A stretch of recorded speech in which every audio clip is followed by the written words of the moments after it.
ఏదో బ్రదర్ లా అనుకున్నాను. కానీ ఒక రోజు నెక్స్ట్ నాకు ప్రాక్టికల్స్ ఉన్నాయన్న టైంలో ఈయన నువ్వు నాతో ఉంటేనే నీకు ప్రాక్టికల్స్ మార్కులు వేస్తాను, రెగ్యులర్ గా ఉండాలి నువ్వు నాతోను, ఇలా అయితేనే మీకు మెయిన్ ఎగ్జామ్స్ లో దాంట్లో కానీ నేను సపోర్ట్ చేస్తాను, లేకపోతే నేను కంపల్సరీ ఫెయిల్ చేస్తాను ఇలా చెప్పి బెదిరించడం. అది నేను చెప్పుకోలేకపోతున్నా. నేను నువ్వు నాతో ఫిజికల్ గా కలిస్తేనే నీకు ప్రాక్టికల్స్ మార్కులు వేస్తా ఉన్నాడు ఆయన.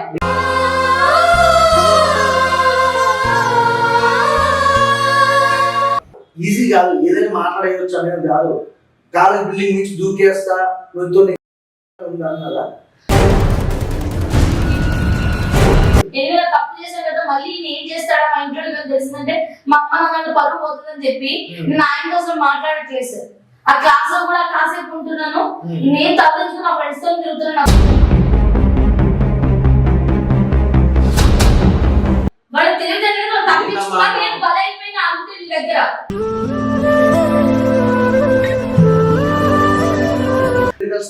నేను ప్రాక్టికల్స్ లో కేవలం నేను పాస్ చేయాలి అంటే నువ్వు నాతో పడుకుంటే. నీకు బుద్ధి లేదమ్మా? నీకు బుద్ధి లేదా? ఫస్ట్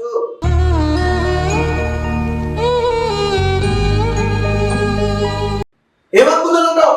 పాస్ అయితే మార్క్స్ వేస్తాను. నువ్వు మార్క్స్ వేస్తాను, మార్క్స్ ఆ చదువుతూ పాస్ అయితే లేకపోతే ఫెయిల్ అవుతావు. నువ్వేమోనిరా? నీకు ఎవరి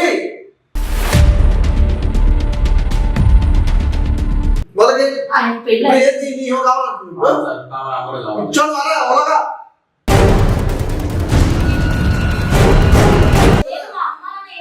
భయంతోనే కేవలం నేను చదువుకుంటేనే మా అమ్మ పోషించాను.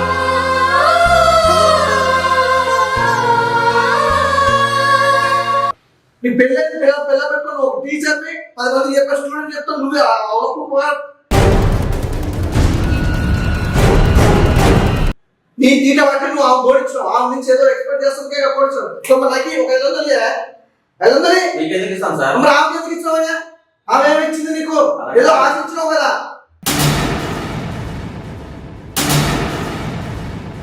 అమ్మాయి డిగ్రీ మొత్తం చదివి బీకామ్ చేసి ఎంపీఎల్ చేసి అన్ని చేసిన రోజుల్లో తిరుగుతున్నా అమ్మాయి.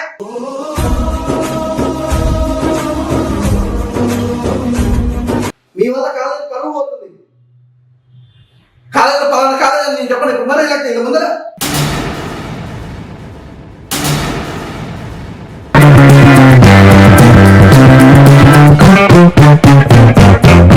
Hi friends, welcome to my channel. నేను మీ వెంకట్. ఈ రోజు వచ్చేసి మనతో పాటు 2 వ్యక్తులు వాళ్ళ సమస్య ఏంటో వాళ్ళ మాటల్లో విందాం. నమస్తే సార్. నమస్తే సార్. నా పేరు చరణ్ సార్. చరణ్. ఓకే, మీ పేరు madam? Alekhya sir. Alekhya. Okay, ఏంటమ్మా మీ ప్రాబ్లం ఏంటి? నేను బీకామ్ కంప్యూటర్స్ చదువుతున్నాను. ఓకే. ఈయన మా కాలేజ్ లో లెక్చరర్ అనమాట. ఎప్పుడు మనిషి చూస్తూ ఉంటుంటే సార్ తీసుకున్న కేరింగ్ అది చూసి ఏదో బ్రదర్ లా అనుకున్నాను. కానీ ఒక రోజు నెక్స్ట్ నాకు ప్రాక్టికల్స్ ఉన్నాయన్న టైంలో ఈయన నువ్వు నాతో ఉంటేనే నీకు ప్రాక్టికల్స్ మార్కులు వేస్తాను, లేకపోతే నేను ఫెయిల్ చేస్తాను, అలా ఇలా అని చెప్పాడు. తర్వాత అలా అన్న తర్వాత నాకు ఫస్ట్ ఇయర్ కోసం అని చెప్పేసి పోయి కలిసాను. లివింగ్ లో కలిసాను. కలిసిన తర్వాత ఆ రోజు ప్రాక్టికల్స్ మార్కులు వేస్తానని చెప్పి కలిసాను, వచ్చేసాను. తర్వాత నుంచి అదే పట్టుకుని ఇంకా హెరాస్ చేస్తున్నాడు. ఇంకా రెగ్యులర్ గా ఉండాలి నువ్వు నాతోను, ఇలా అయితేనే మీకు మెయిన్ ఎగ్జామ్స్ లో దాంట్లో కానీ నేను సపోర్ట్ చేస్తాను, లేకపోతే నేను కంపల్సరీ ఫెయిల్ చేస్తాను ఇలా చెప్పి బెదిరించడం. అంటే ఇప్పుడు కాలేజీలో చాలా మంది ఉంటారు కదా, లెక్చరర్స్ అందరు టీచర్స్ వాళ్ళు ఇట్లా ఉంటారు, వాళ్ళకి చెప్పొచ్చు కదా మీరు ఇట్లా చేస్తున్నారు. ఇప్పుడు వాళ్ళతో కలిసే ఉంటాడు కదా సార్, కాబట్టి ఇతని గురించి వాళ్ళు చెప్పిన వాళ్ళు నమ్మరు కదండి. మాతో బాగానే ఉన్నాడు కదా, నీతో నేను ఇలా చేస్తున్నాడు, నువ్వే అబద్ధం చెప్తున్నావేమో అంటే ఇప్పుడు కొన్ని బయట జరుగుతున్నట్లు బట్టి ఏ నిజం ఏ అబద్ధం ఎవరు తెలుసుకోలేకపోతున్నారు కదా సార్. ఏమంటారు సార్? నేను ఒకటి చెప్తా వినండి. ప్రాక్టికల్స్ ఎగ్జామ్స్ ఉన్నప్పుడు రావాలి, ఉండాలని చెప్తాను. కాలేజ్ రావాలి, రెగ్యులర్గా వస్తే ప్రాక్టికల్స్ మార్క్స్ వేస్తామని చెప్తావు. నువ్వు ఉండాలని మాత్రం నీతో తప్పు చేసినట్టు కాదు కదా సార్. సో ఓకే, అది అయిపోయిందా? ఇప్పుడు నువ్వు నన్ను ఇష్టపడ్డావు కాబట్టి నేను ఇష్టపడలేదు. నేను సార్ నువ్వు అంటే నాకు ఇష్టం, నువ్వు అంటే నాకు క్రష్, నువ్వు లేకపోతే చేతులు కోసుకుంటానే అవునా లేదు సార్, అదంతా అబద్ధం అది. ఆయన ప్రాక్టికల్స్ లో మార్క్స్ లేదంటే ఉండు అనేది కాలేజ్ లో ఉన్నవారు కాదండి, అని నేను చెప్పుకోలేకపోతున్నా. నేను నువ్వు నాతో ఫిజికల్ గా కలిస్తేనే నీకు ప్రాక్టికల్స్ లో మార్క్స్ వేస్తా ఉన్నాడు ఆయన.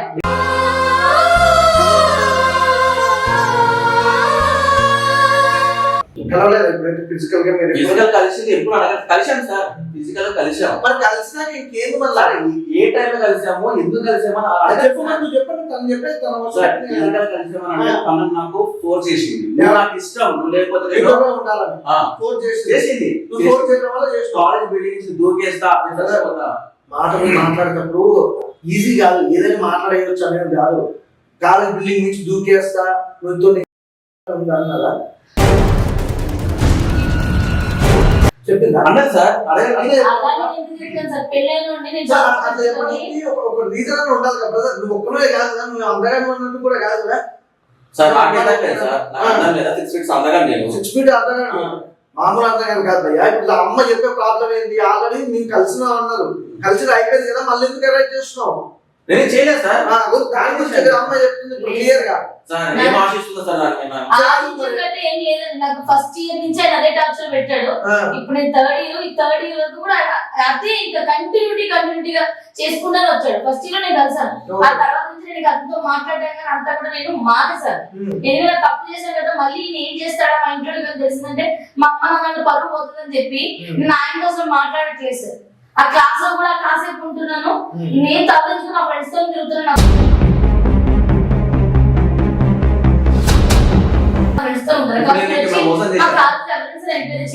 మోసం చేస్తున్నారు మళ్ళీ కలుద్దాం టార్చర్ పెట్టుకుంటే కదా. ఏంటున్నావు సార్? ఇంకొకటి చెప్తే వినండి. ఆమె ఫిజికల్ కలిసామో నువ్వు ప్రెగ్నెన్సీ కూడా చేయించుకుంది సార్. అదంతా అబద్ధం అండి. మా అమ్మలకు ఫోన్ చేసి నేను ప్రైవేట్ క్లాస్ చెప్తా, మీ అమ్మాయి సరిగ్గా చదవట్లేదు, నా దగ్గర ట్యూషన్ పంపించండి, మా ఇంట్లో నేను మా వైఫ్ ఇద్దరు ఉంటాను చెప్పి మా అమ్మతో కూడా మాట్లాడారు సార్. సార్ అన్నాను సార్. మామూలుగా అంటే చదువుతా ఇద్దరు మార్క్స్ చదువుతాయి కదా. ఒక్కటే కాదంటే స్టూడెంట్ ఇది ఒక్కటే ఉందా నీకు? సార్ ఏమంతా కూడా ఇద్దరు కూడా చెప్పాను సార్. ఎవరికి చెప్పలేదు సార్, ఎవరికి చెప్పలేదు. మీ ఫ్రెండ్స్ కూడా చెప్పాను సార్. ఎవరు చెప్పి అమ్మాయి పేరు అమ్మాయి చెప్తుంది కదా. చెప్పే కదమ్మా. మీరు వాళ్ళని కూడా ఇదే మాట చెప్పారంట. మీరు నాతో కలుస్తారు కావాలంటే వాళ్ళు కలవలేదు, వాళ్ళు తెలియజేయలేదు, తప్పించుకున్నా నేను బలైపోయినా అంతే మీ దగ్గర.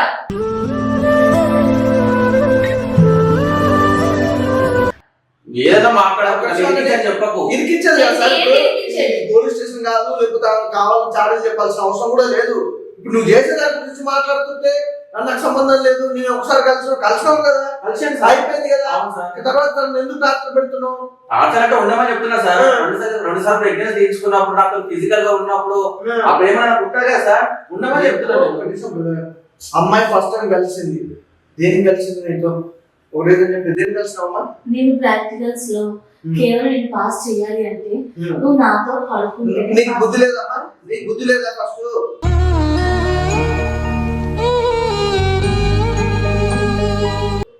ప్రాక్టికల్ పాస్ చేయడానికి నీ జీవితం నాశనం చేసుకుంటావా? ఇది ఒక్కడే లేదు. అలా అని కాదండి, నేను చదివే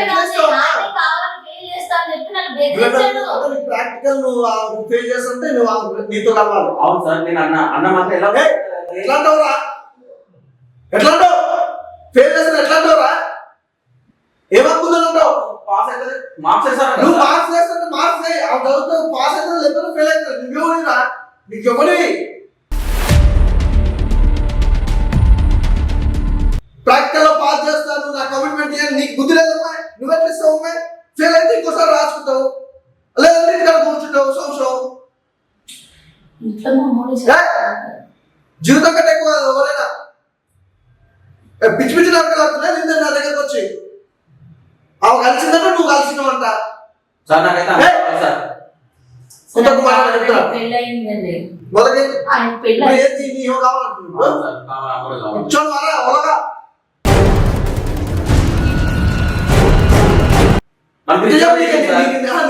నాకు సంబంధం లేదు, నీకు కలవలేదు, ఎట్లా అనుకుంటావు?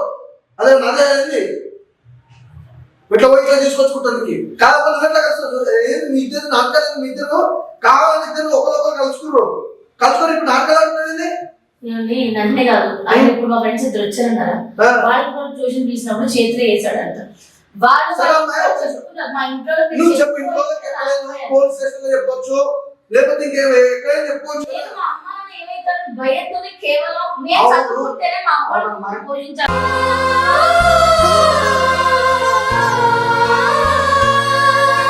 తెలుసు నీ మీద నీకు నమ్మకం ఉంది కదా, పేరైనా పాస్ అయిన లాసే ఉంది.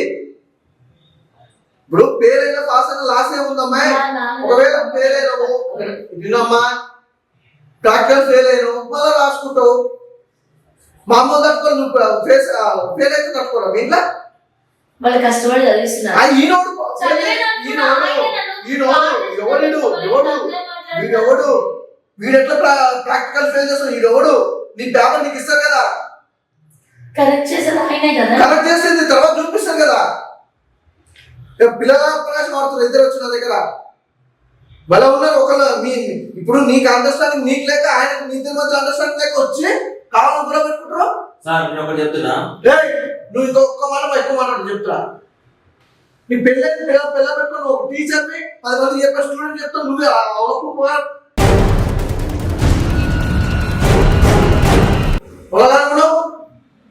బూతులు తెప్పిస్తావు వాళ్ళతో కానీ. ఏంటమ్మా నీ సంగతి ఏం చెప్పు. ఆయన అయితే మొదలు నన్ను హెరాస్ చేయొద్దు, నాకు ఫోన్ చేయొద్దు, మెసేజ్ చేయొద్దు, నా చదివేదో నేను చదువుకుంటా, నేనేంటంటే నాకు నా ఫ్యామిలీ చాలా అవసరం ఉంది కాబట్టి దయచేసి మళ్ళీ నేను ఫెయిల్ చేస్తావా లేకపోతే వేరే సార్తో మాట్లాడి ఫెయిల్ చేస్తాను అంటే నాకు చెప్పొద్దు. కోరుకున్నది ఒక్కటే, మీరు చెప్పండి సార్, ఆమె కావాలని అనుకుంటున్నాను. అన్నా మీరు టీచర్ 10 మంది చదువు చెప్తాడు, నేను నిమ్మలంగా చెప్తాను, నీదేదో నువ్వు చూసుకో. నువ్వు కావాలంటే ఎట్లా వస్తుందా నీ పిల్లలు చెప్పడం పోయి. సార్ నేను ఆమె చాలా పెట్టాను, నేను నీ తీట బట్టి నువ్వు ఆమె గోడించావు, ఆమె నుంచి ఏదో ఎక్స్పెక్ట్ చేస్తుంటే గోడించావు. నాకు ఒక 500 మీకు ఎందుకు ఇస్తాను సార్? మరి ఆమె ఎందుకు ఇచ్చినావా? ఆమె ఏమి ఇచ్చింది నీకు? ఏదో ఆశించినావు కదా.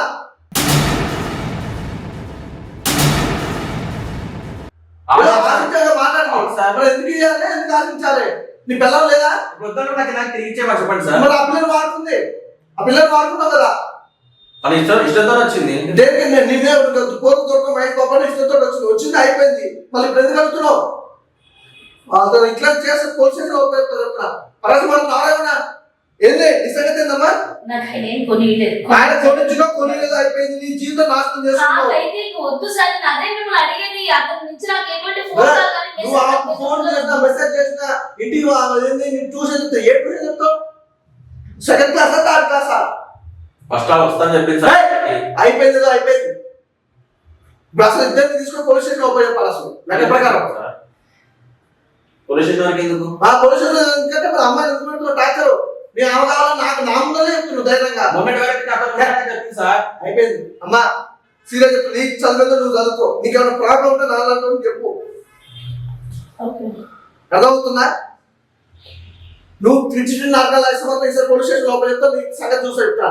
పరగమాడుతున్నా నీది కూడా తప్పు ఉందమ్మా. నువ్వు ఎట్లా ఇస్తావు అమ్మా ఆయనకి? ఇద్దరు లివింగ్ రిలేషన్ నాకే చెప్తున్నావు బుద్ధిగా. ప్రాక్టికల్ ఒకటే జీవితం మొత్తం ఏంది జీవితం కూడా నీ ప్రాక్టికల్ ఎగ్జామ్ కోసం నీ జీవితం నాశనం చేసుకుని ఏ మనిషి అమ్మాయి నువ్వు? అమ్మాయి డిగ్రీ మొత్తం చదివి బీకామ్ చేసి ఎంపీఎల్ చేసి అన్ని చేసిన రోజులు తిరుగుతున్నా అమ్మాయి.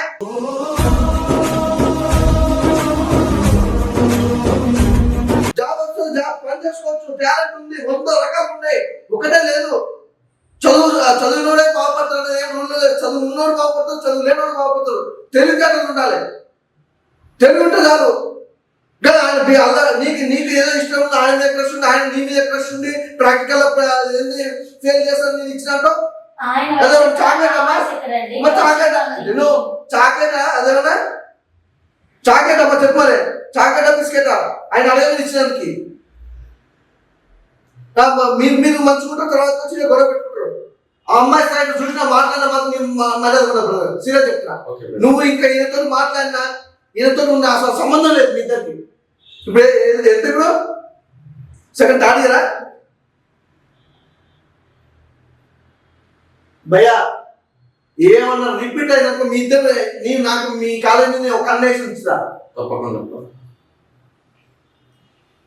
మీ వల్ల కాలేజీ పరువు పోతుంది. కాలేజీ పలానా కాలేజీ నేను చెప్పండి ఇప్పుడు మరి ఇలా ముందర ఎందుకు బ్రదర్ అంత న్యూసెన్స్ క్రియేట్ చేయడం వల్ల? మరి ఎందుకు చేస్తున్నావా? ఎందుకు చేస్తున్నారు? స్టూడెంట్ లెక్క ఉంచు. సార్ కదా, సార్ స్టూడెంట్ కాదు కదా. సార్ని సైలెంట్ ఉన్నంత మాత్రం చేస్తున్నారు. ఏమరా ఏంది మరి సైలెంట్ ఉన్నా నేను ఎందుకు వస్తున్నారు? ఇంటికి పోయి చెప్తా అంటున్నారు. దేని చెప్తారు ఇంటికి? చెప్పలేదు. నువ్వు సార్ కదన్నా. అవును, సార్ లెక్క మాట్లాడు. ఎందుకు ఇష్టపడుతుంది? ఎందుకు ఇష్టం? చేతులు కోసుకున్నాను కోసుకుందా భయ, చేతులు కోసుకుంది. బ్రదర్ నువ్వు ఉల్టా పిచ్చోడు చేసింది. పిచ్చోడలే, నువ్వు అందరూ పిచ్చోడు చేస్తున్నావు. కలిసిరు అయిపోయింది. ఇప్పుడు ఆ బుజ్జి చెప్పేది, ఆ బుజ్జి చెప్పిన, నీకు చెప్పేది నీకు చెప్తున్నా. మళ్ళా రిపీట్ అయిందా? మీ ఇద్దరి మధ్య గొడవలు వచ్చినా, ఏదైనా మాట్లాడినా తెలిసిన